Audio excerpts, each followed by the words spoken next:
Hey, L&B, I just got thinking when I saw that video of that little girl dancing around doing the Smarty Pants dance. And for those of y'all that are not my sister, uh, saw this video of this little girl, and somebody sent it to me in a email forward. And this little girl is, it looks like she's 2, but maybe younger.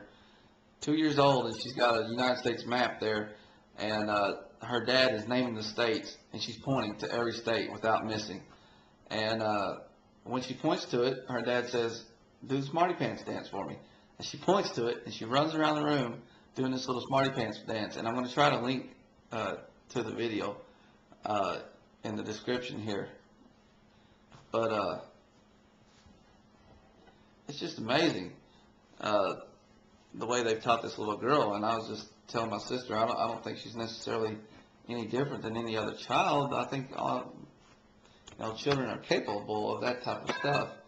It's just I don't think we have a particularly innovative education system right now. So L&B, what I want to say is,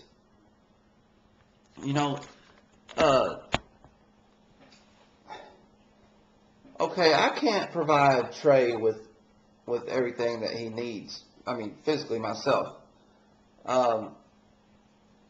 For example, I'm no good at making clothes.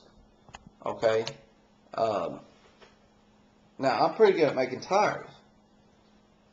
So I've learned to make tires, and all I do is make tires, and they give me money for that. Okay. And I trade that money for things that I'm not good at doing. And that's like making clothes, okay, butchering cows, for meat. I'm not good at that. So I pay somebody to butcher a cow, and then I buy what they put out there on the shelf with the money that I've made doing what I'm good at, okay? And so there are many elements of Trey's upbringing that I don't do directly. I pay somebody to do them for me. I'm the provider for Trey in a large sense, but I don't actually supply lots of things in his life. You see what I'm saying?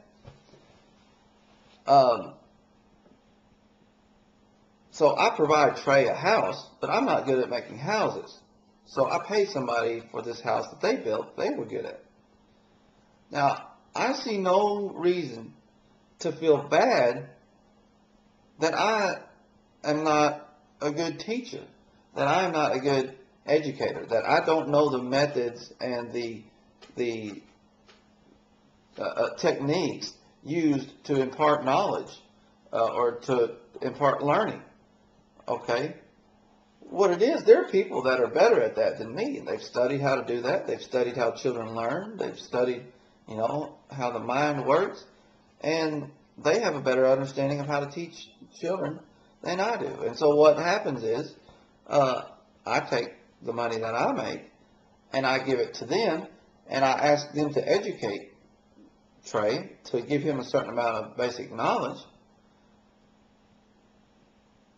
And I'm the provider, but they are the supplier. And I don't feel guilty that I would require a higher standard from that supplier.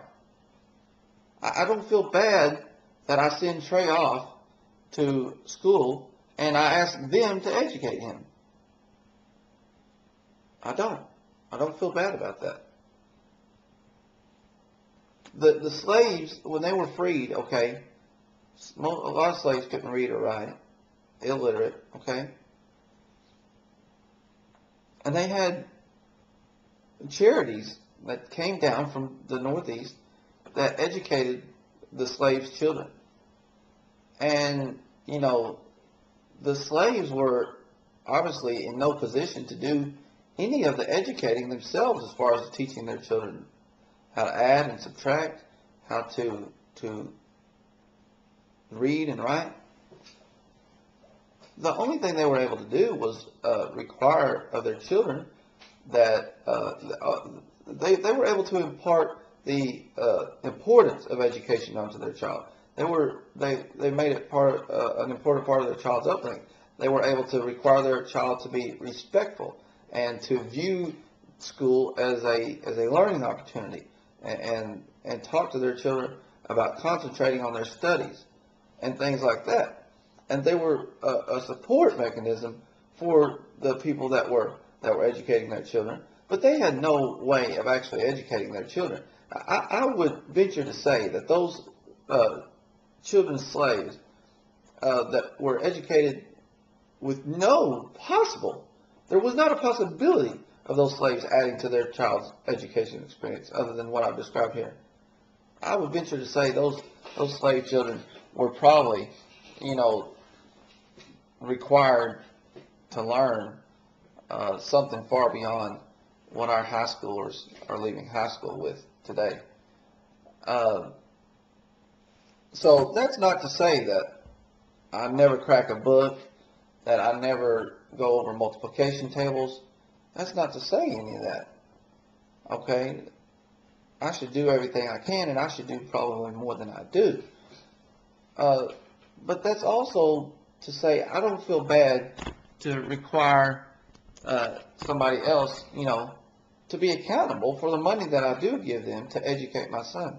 Now, how does this all relate to this little girl? Regular kids are capable of this stuff. And I'm starting to deal with Trey on the way to school crying because he doesn't want to go to school because school is so boring. Okay, that's what he's told me 2 or 3 times now. I hate school. It's so boring. Don't make me go to school. And I would like for the teachers there in the system that he's in to be searching for the same innovative techniques that made learning so enjoyable for that little girl. And the thing is, if there was only one convenience store in town, okay, only one grocery store, what would be the incentive for them to make better food? There's no incentive because you can't go anywhere else. Right now we're trapped in a system. We have a 10% competition. We have competition across 10% of the spectrum. 90% of the spectrum is monopoly. And the 10% is limited to those that have the resources to pay twice for their child's education. Once through the taxes on their home and another time out of their pocket. That is the realm that competition is limited to.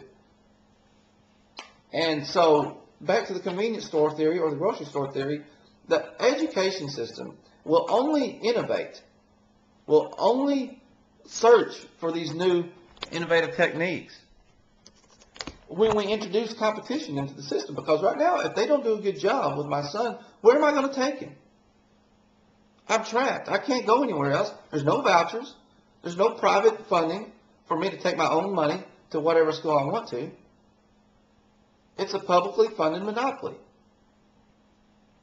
And the innovation, you look in any field, innovation only comes when there's competition and when there's a financial incentive for the providers of the services to innovate. You know one of the top profit margin industries in this country? It's not oil.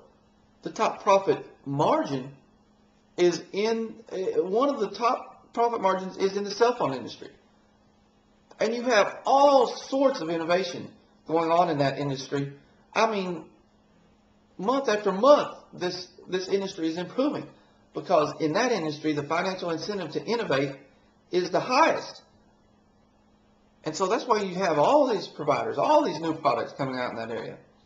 There's no incentive and there's no profit motive for anybody in the public education system in America to innovate and to bring these techniques to my son that this little girl is enjoying. If she can do it at 2 years old, how come our education system can't foster that type of fun learning experience all the way through? Why can't teachers make, games and things like this? I'm running out of time, but that's my problem. That's my problem. This is possible for everybody, and we're not getting it from the public education system. Places like where you work are very few and far between.